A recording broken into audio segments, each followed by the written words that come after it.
KW Continente presenta los análisis y comentarios del ingeniero José Isabel Blandón y Fernando Correa. Hoy es viernes, bueno, otrora viernes de carnaval, pero con moderación. Recuerden que hay multas hasta de 5.000 balboas a aquellos que pretendan hacer su carnaval privado. Bueno, Ucrania es el tema de esta mañana y es el tema, seguro va a ser el tema de estos días. Ya las tropas rusas están en Kiev, están entrando entre el norte y el noreste. Es donde estas dos columnas entran pues impulsándose, usando el río Dnieper, como había dicho Pedro González ayer, como punta de lanza. Tomaron primero el área de Chernóbil para utilizarla como pues catapulta a la toma de la capital ucraniana. Esto en un momento en el cual los ucranianos se sienten solos, se sienten abandonados por el mundo. Pues, ¿dónde está la OTAN? ¿Dónde están lo enérgico de esas sanciones? Muchos criticaban que ni siquiera la amenaza de la plataforma SWIFT para capitales rusos se había invocado. Bueno, esto también con el espacio aéreo totalmente cerrado. Ya Iberia, British Airways y Lufthansa han dicho que no usarán el espacio aéreo ruso para sus vuelos internacionales. Un momento también en el que hoy habrá un Consejo de Estado de la Unión Europea, anuncian nuevas sanciones para Rusia. Igualmente acaba de comparecer el ministro de Relaciones Exteriores Lavrov, y en una especie de mundo surrealista ha dicho que están dispuestos a sentarse en la mesa de negociación siempre y cuando los ucranianos depongan las armas. Ellos están defendiendo su país. Todos los ucranianos entre 18 y 60 años han sido llamados a tomar las armas. ¿Qué debe pasar? Pues en un momento en el cual los ucranianos insisten que ha habido derribos de aviones, de helicópteros y destrucción de tanques rusos. ¿Cuántos muertos ya lleva este proceso de invasión? Porque eso es lo que es, no una guerra, sino que va a ser una invasión. Hay ya una caída importante del rublo, de la bolsa de valores rusa, que se recupera pues, en un efecto rebote levemente, pero pues, ayer pues, el batacazo de más del 33% de caída va a ser difícil de levantar. Un momento también en el que nuestra vecina Colombia, ojo, también está sometido a un paro guerrillero llamado por el ELN. Han destruido puentes, han destruido antenas de alta tensión y le han recomendado a la población que se atenga a un toque de queda desde las 6 de la tarde. Y no me resta más que desearles a nuestro gran campeón, don Roberto Mano de Piedra Durán, que mañana será sometido a una cirugía de columna. Pues la mejor de las suertes. Y pues a los panameños, pues prudencia y moderación en ese gran traslado que hay hacia el interior del país por este asueto de carnavales. Recuerden, están suspendidos en todo el país, así que pues absténgase, vaya, disfrute en su círculo íntimo. Tenemos el COVID pues dominado, ya estamos en un dígito, ha subido levemente de 8 a 9%, pero pues son pocos los casos comparados con los miles de casos diarios que teníamos hace unas semanas, así que mantengámoslo así de pequeño, que ya viene la entrada a clases. Don José. Buenos días, Fernando. Oiga, el 7, 8, 1 y 0, de las decenas sugeridas por don Monchi Díaz y KW Continentes, que la lotería juega mañana, repito. Buenos días, Fernando. Buenos días. Buenos días a toda nuestra audiencia que nos sigue en KW Continente y en Canal 21 Next TV. Como siempre, estamos preparados para brindarle la información que usted necesita. Usted decide.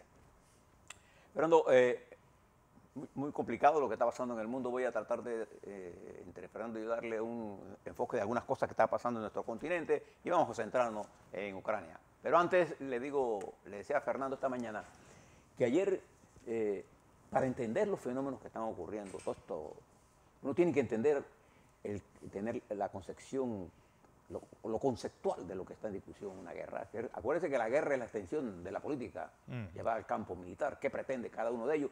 ¿Y qué caracteriza a estos líderes?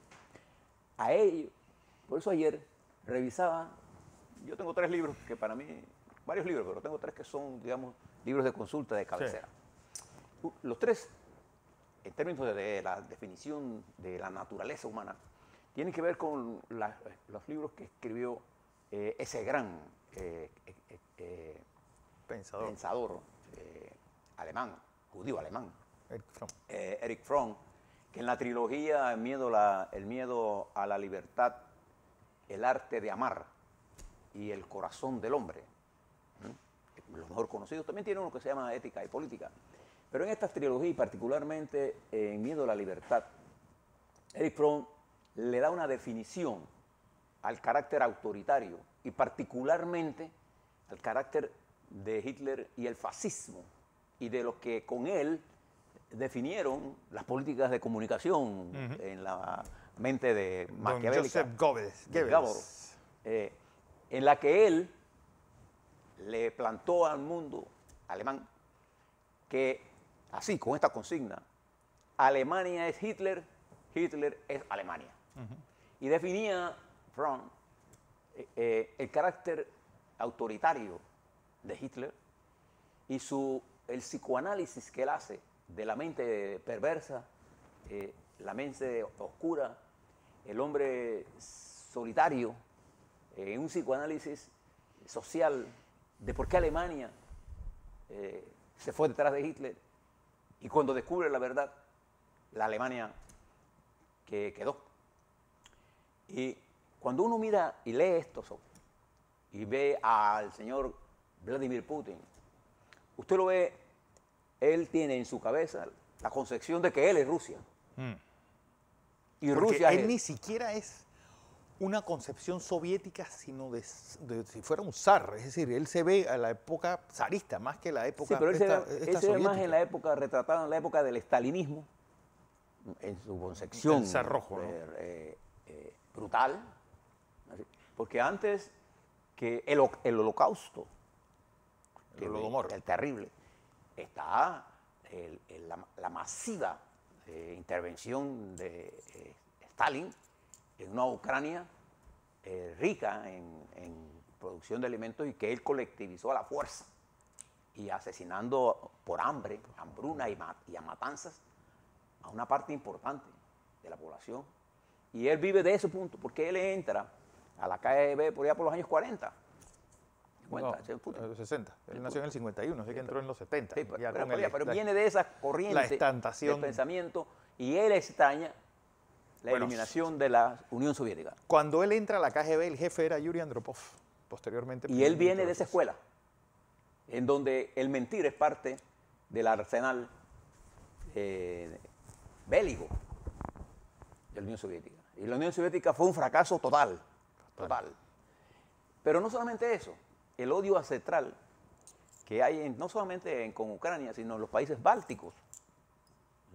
Lituania, por ejemplo, fue brutalmente masacrada. Los tres países. Cuando pasó a control de la Unión Soviética y la calidad de atrocidades que se cometieron.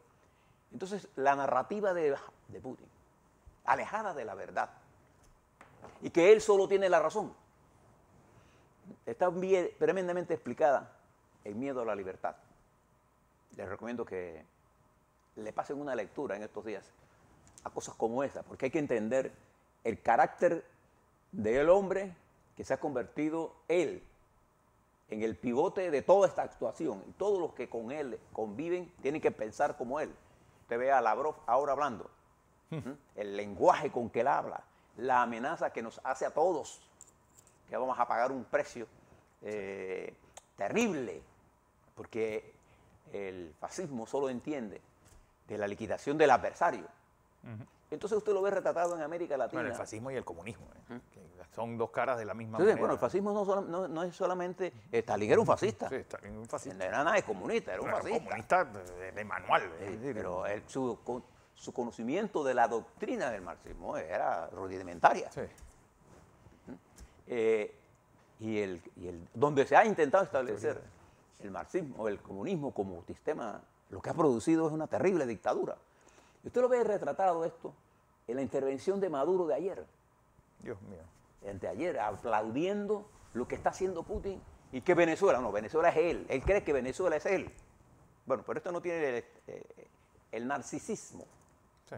Se ha apoderado de Putin y de estos caballeros. Usted lo ve en la expresión del presidente de Cuba, que apoya la invasión rusa y la destrucción de Rusia a Ucrania, pero el imperialismo norteamericano, cuando intenta hacer acciones en Cuba, eso es malo.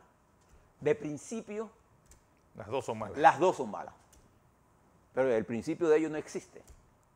Usted ve a Maduro y ve a Ortega, usted ve la cantidad de la calidad humana, que se ve Leviatán. Ahí está. Cuando uno entiende esta psicología, uno entiende a los hombres. Por eso que la institucionalidad democrática tiene una ventaja superior a los regímenes autoritarios. Usted ve a Lukashenko. ¿Quién puede parar a Lukashenko de hablar tanta torpeza? Nadie. Porque ahí todos los que están alrededor piensan exactamente como él. En la sociedad democrática abierta, usted tiene que manejar los medios, tiene que manejar el parlamento, tiene que manejar... Bueno, lo mejor ejemplo fue la conferencia de prensa del presidente Biden ayer. ¿Cuántas preguntas incómodas le hacían? Y se sentía que vaya a ver si usted puede hacer esto en Rusia. Con Rusia. Entonces, si usted mira esto, Putin está tan abstraído de la realidad que cuando usted mira las protestas que ayer en Rusia se dieron, sobre todo en San Petersburgo, miles de personas a la calle, porque si alguien sabe de lo perverso que es la guerra, son los rusos. La Segunda Guerra Mundial, Rusia aportó más de 20 millones entre 25 y 26 millones de muertos. Entonces, este aislamiento de Putin es lo que lo hace él peligroso. Él no se va a detener en Ucrania. No, la mente de él es como señalaba el periodista español ayer. Él está pensando como Pedro el Grande o la emperatriz Catalina la Grande también, ¿no? Él piensa en esa URSS, en esa nostalgia imperial, que fueron los mismos errores que cometió el señor Hitler, el asesino, que pensó que él se podía tomar Polonia y Checoslovaquia y que él venía y arrasaba con todo el mundo. Y en la medida en que la guerra se fue desarrollando, los pueblos fueron respondiendo. Entonces uno se debe preguntar ahora, ¿hacia dónde va esto? No hay duda de que Putin tiene la intención de destruir a Ucrania.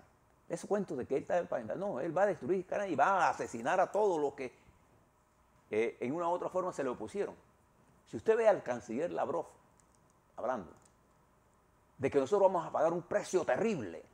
Todo aquel que se interrumpa. Fíjese lo que está diciendo. Él está acostumbrado a amenazar a la gente así. Es que Lavrov no puede hablar de otra, él está hablando para su jefe. Sí. Y está en un estado paranoico. Y esto es lo peligroso de esto. Y ahora todo lo que haga Occidente para él es poco, porque Ucrania, primero vamos a entender, Ucrania no es miembro de la OTAN. No lo es. Miembros de la OTAN son los países... Los 3 países bálticos. Miembros de la OTAN. Ucrania aspiraba a ser miembro y solicitó. Pero Putin no está invadiendo a eso porque Ucrania tiene los misiles o puede poner misiles. Los misiles, la guerra tecnológica, los misiles que pueden llegar a Moscú o los de Moscú que pueden llegar a nosotros no tienen ni siquiera estar instalados ni en Cuba ni en Venezuela. Donde quiera que están instalados, en los submarinos, lo que sea, sí, pueden hacer un daño terrible. Solo un narcisista o un obsesivo del poder puede pensar que la guerra nuclear, y él utilizó el armamento nuclear como argumento para Europa. Sí. Y claro, hay que ser inconsciente para no creer que los dirigentes europeos no están preocupados por las posibilidades del uso de las armas nucleares por parte del señor Putin, independientemente que ellos también la puedan usar o los Estados Unidos la puedan usar. El daño terrible a la humanidad se va a producir.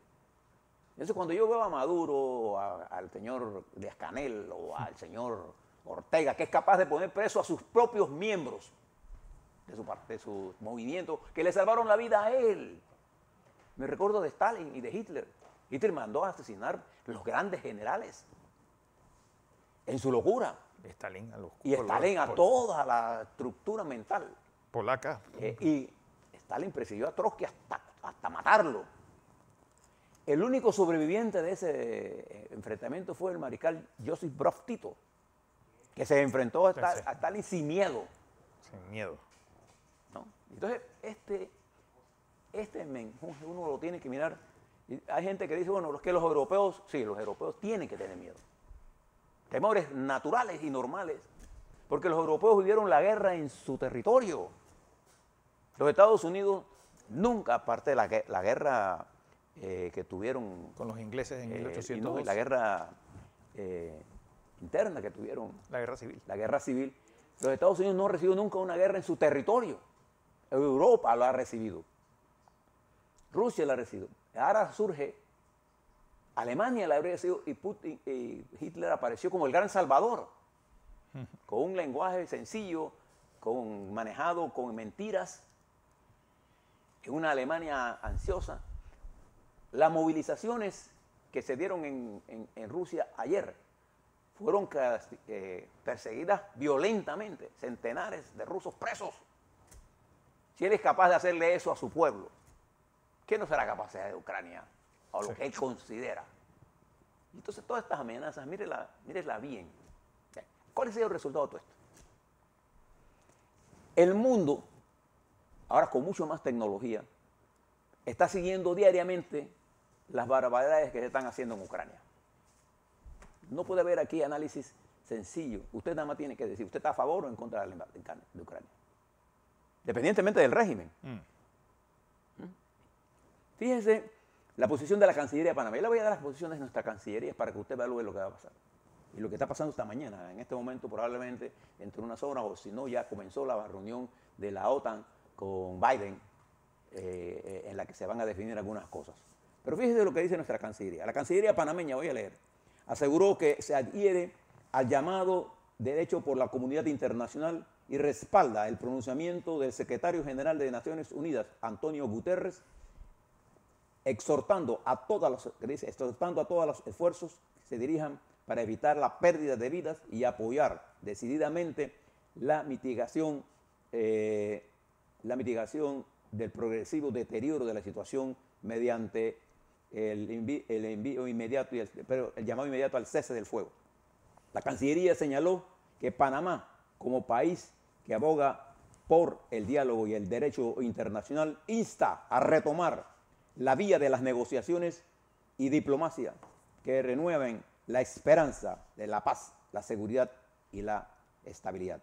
Por otra parte, dice la Cancillería panameña, hacemos un llamado al respeto a la soberanía, la independencia política e integridad territorial de Ucrania, con fundamento en el derecho internacional.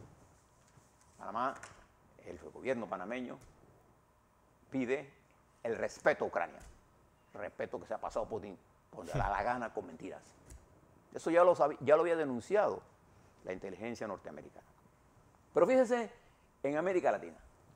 Mire, voy a ponerle uno de los países más importantes de nuestra región, que además tiene uno de los ejércitos más grandes de esta región, Brasil. El vicepresidente de Brasil dice que y condena la invasión. El vicepresidente de Bolsonaro. Hubiera sido el colmo. No, Bolsonaro no ha dicho nada. La Cancillería brasileña evita hablar de la condena a Rusia.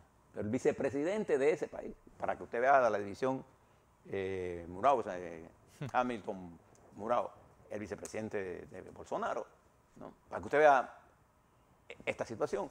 A Argentina no le queda más remedio que condenar la intervención, porque si ellos están hablando de las Malvinas, ¿cómo puede permitir? ¿Ve las contradicciones? No sé.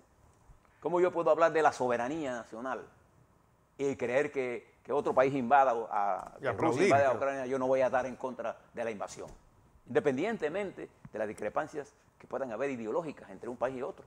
Hay principios. Cuando usted va a la condena de Colombia fue categórica. Sí. Sin embargo, la posición de Gabriel Boric fue categórica.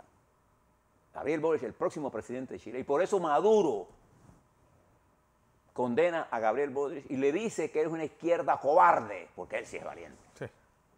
Bueno, él es tan valiente que vive lleno de guardaespaldas y come todos los días bien.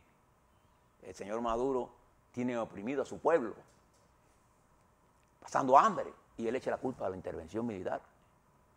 Pero el chavismo tuvo en sus manos inmensas riquezas y todo lo que hizo fue destruir la economía venezolana.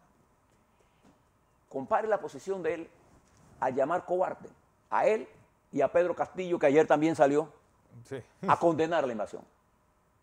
O la posición del presidente de Ecuador, Guillermo Lasso, que condenó la invasión de igual que el presidente de Uruguay, igual que hizo el presidente de Colombia. Y la posición panameña, que sale a la defensa de la integridad territorial de Ucrania. Nosotros tenemos un tratado neutral con el mundo. Nosotros tenemos que ser neutrales en activo, o sea, una neutralidad activa. La neutralidad no quiere decir soportar. Por eso me llama la atención el párrafo bien redactado sobre la defensa de la integridad territorial de Ucrania. De eso es que se trata esto. Si usted ve España, ¿por qué España es tan dura en esto? ¿Por qué quiere serlo? Porque España también se ve retratado en eso. Esta intervención que hizo Putin, que ya lo había hecho en Georgia, que lo ha hecho acá, creando territorios que él en su mente generó y que las guerrillas que se encuentran en el este de Ucrania fueron armadas y están compuestas por soldados rusos que se quitan la insignia. Entonces, España, igual que Europa, siente que esta intervención forma parte de un incremento del nacionalismo. ¿Pero qué ha pasado en Europa? Europa, en paso lento, más que el desarrollo de los acontecimientos, comienza a recobrar conciencia de la necesidad de la unidad y de la defensa. ¿Cuál es el peligro del que estamos? Que recursos que se usen para la defensa, Fernando, son recursos que se quitan del desarrollo. Cañones y las mantequillas, les decía el profesor Samuelson. Entonces, fíjese lo que ha hecho los Estados Unidos. Y fíjese lo que ha hecho el presidente Trump, que es la quinta esencia del narcisismo.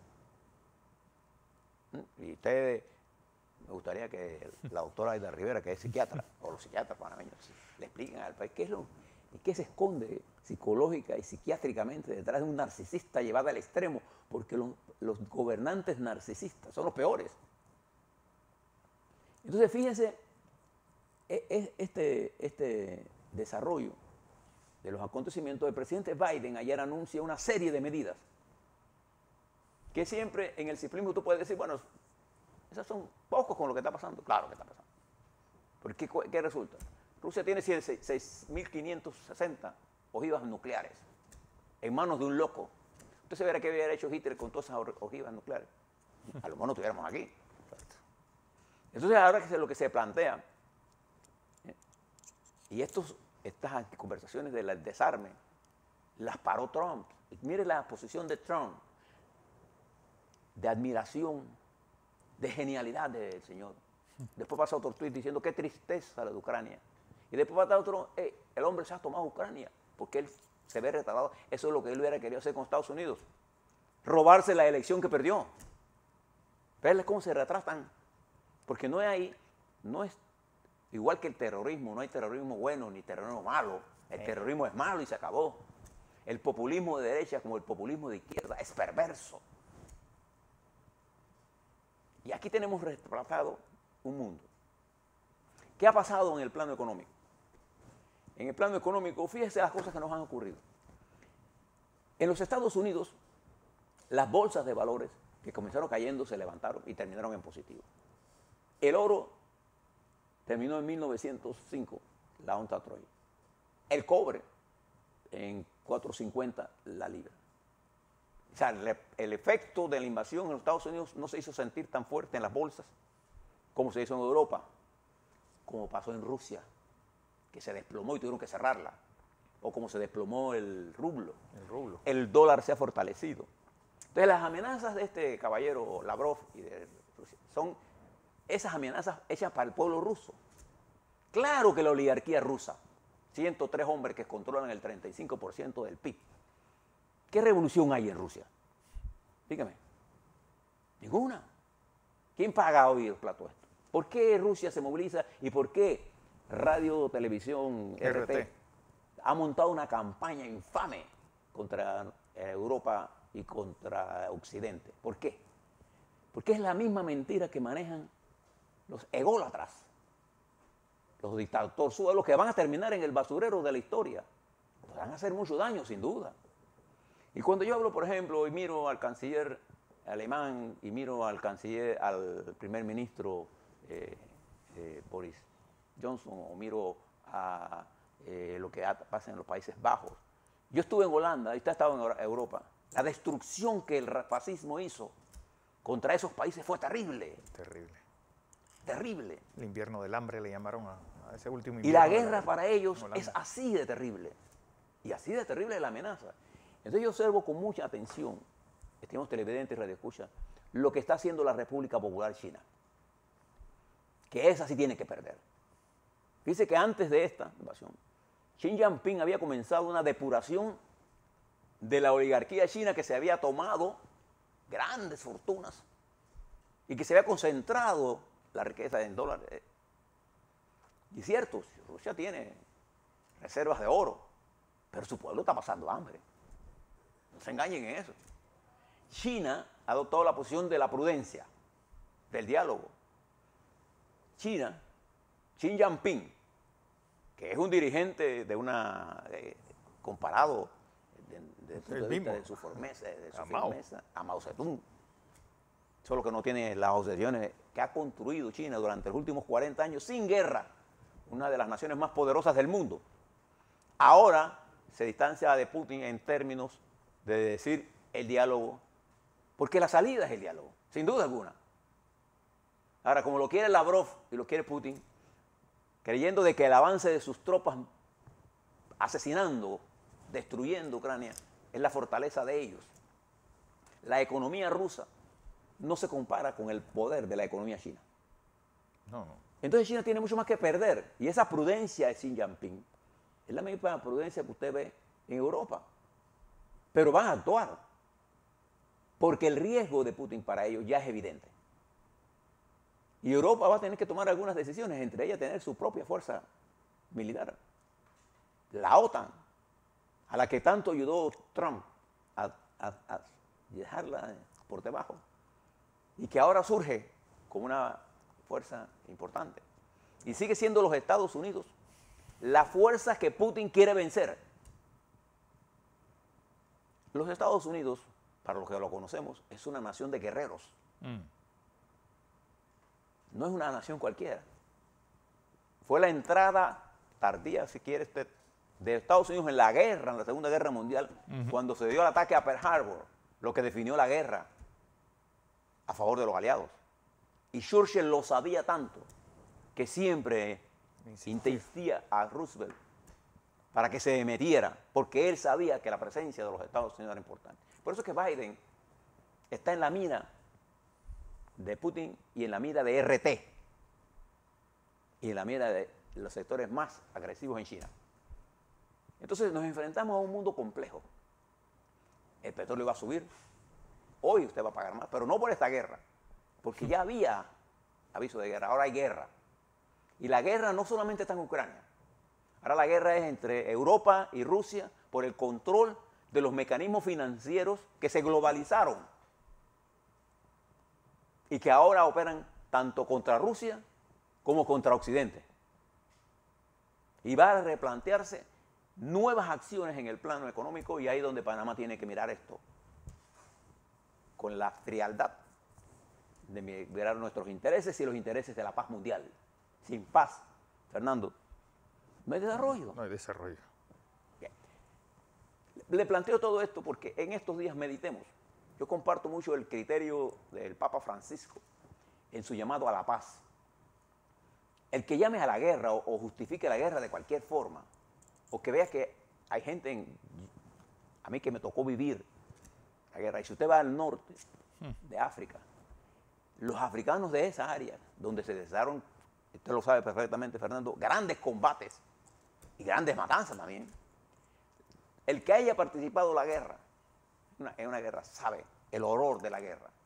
Sí. Lo debía saber Daniel Ortega. Lo debía saber El Salvador de Bukele. Lo debía saber Guatemala con las masacres de los indígenas. Termino aquí. Nuestro continente, enfrentado con un López Obrador contra los medios de comunicación. Observe la pelea que tiene López Obrador ahora con Aristegui, Carmen Aristegui. con Carmen, en esa imprudencia propia de él. Observe lo que está pasando. La Corte Suprema de Justicia de Honduras negó el cambio de medida cautelar al señor expresidente Hernández, que quería pasar de la cárcel a su casa. 15-1. Y la mayoría eran gente de él. Claro. 15-1 le negaron la medida cautelar esperando que se defina su extradición. Mientras observe lo que le decía Fernando, las contradicciones que se están generando en Colombia, en el plano internacional, digo en el plano político electoral. ¿Para qué le planteo eso? Para que cuidemos la estructura nuestra y paremos la destrucción de nuestra institucionalidad.